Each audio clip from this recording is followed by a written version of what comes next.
బడ్జెట్తో మనం అప్పచెప్పినాం. తిరిగి 10 ఏళ్ళలో ఆయన మనకు అప్పచెప్పేటప్పుడు 8,11,000 కోట్ల రూపాయల అప్పుతో మనకు అప్పచెప్పినాం. నాకు డిసెంబర్ 7, 2023 నాడు ప్రభుత్వాన్ని చంద్రశేఖరరావు గారు అప్పచెప్పే నాటికి 8,11,000 కోట్ల రూపాయల అప్పుతోని నడుమొంగిపోయి బజార్లో ఎవరు నమ్మని పరిస్థితుల్లో మన చేతిలో రాష్ట్రాన్ని పెట్టింది. ఒక సంక్షోభానికి లోనైన రాష్ట్రాన్ని మన చేతిలో పెడితే సంక్షోభ రాష్ట్రాన్ని సరిదిద్దుకుంటూ సంక్షేమ పథకాలను ఆనాడు ఉన్నట్టువే కాకుండా ఈనాడు కొత్తగా మనము 6 గ్యారంటీల రూపంలో ఇచ్చిన పథకాలను కూడా అమలు చేసుకుంటూ 65,000 ప్రభుత్వ ఉద్యోగ ఖాళీలను మొదటి సంవత్సరంలోనే భర్తీ చేసి అన్ని రకాలుగా సంక్షేమ పథకాలను అమలు చేసుకుంటూ మన 6 గ్యారంటీలను అమలు చేసుకుంటూ ఈరోజు ముందుకు నడిపిస్తున్నాం. ఈ క్రమంలో 2 సంవత్సరాలు మనం పూర్తి చేసుకున్న సందర్భం వచ్చింది. సంబరాలను జరుపుకుంటున్నాము. ఉన్న ప్రభుత్వాన్ని నడపడమే కాదు, 2034కి $1 ట్రిలియన్ ఎకానమీగా 2047 100 సంవత్సరాల స్వతంత్ర ఉత్సవాలు జరుపుకునే టైంకి $3 ట్రిలియన్ ఎకానమీగా తెలంగాణ రాష్ట్రాన్ని అభివృద్ధి చేయాలని ఈరోజు ప్రణాళికలు చేసుకున్నాం.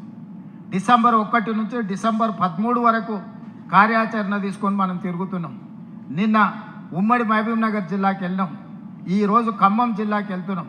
ఇట్లా 6 ఉమ్మడి జిల్లాలకు 6 తారీఖు వరకు వివిధ జిల్లాలకు ఒక్కొక్క జిల్లాకు ఒక్కొక్క రోజు సమయాన్ని ఇచ్చి ఈ అభివృద్ధి కార్యక్రమాలను సంక్షేమ కార్యక్రమాలను ప్రజలకు వివరించడానికి 2 సంవత్సరాల సంబరాలను జిల్లాలలో జరుపుకోవడానికి కార్యాచరణ తీసుకున్నాం.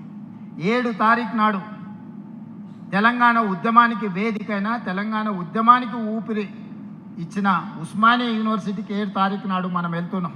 ఆ యూనివర్సిటీ 100 సంవత్సరాల పైగా చరిత్ర ఉన్న యూనివర్సిటీ. గొప్ప గొప్ప మేధావులను పివి నరసింహారావు గారి నుంచి మొదలు పెడితే జైపాల్ రెడ్డి గారి వరకు, కేశవరావు గారి వరకు ఉద్దండులను అందించిన ఉస్మానియా యూనివర్సిటీని చంద్రశేఖరరావు గారు కాలగర్భంలో కప్పేయాలని చూసిండు.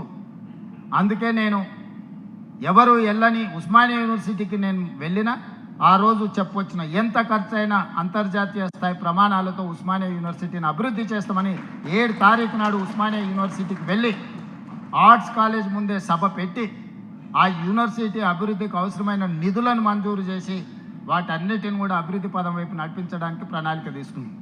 8, 9 భారత్ ఫ్యూచర్ సిటీలో తెలంగాణ రైజింగ్ గ్లోబల్ సమ్మిట్ను పెట్టుకున్నాం. 8 తారీఖు రోజు 1 గంటకు సంబరాలు ప్రారంభమై మనం మొదటి రోజు మొత్తం సంక్షేమ పథకాలు ఏ విధంగా అమలు చేసినాం, 2 సంవత్సరాల పరిపాలన ఏ విధంగా జరిగిందో చర్చలు పెట్టి సాయంత్రానికి తెలంగాణ సాంస్కృతిక ఉత్సవాలను జరుపుకుంటాం. 8 తారీఖు రోజు ముఖ్యమైన నాయకులందరినీ కూడా కార్యక్రమానికి ప్రభుత్వ పరంగా ఆహ్వానించడం జరుగుతుంది. 9వ తారీఖు రోజు మనం ఏవైతే పాలసీస్ తీసుకొచ్చినామో education policy, employment policy, tourism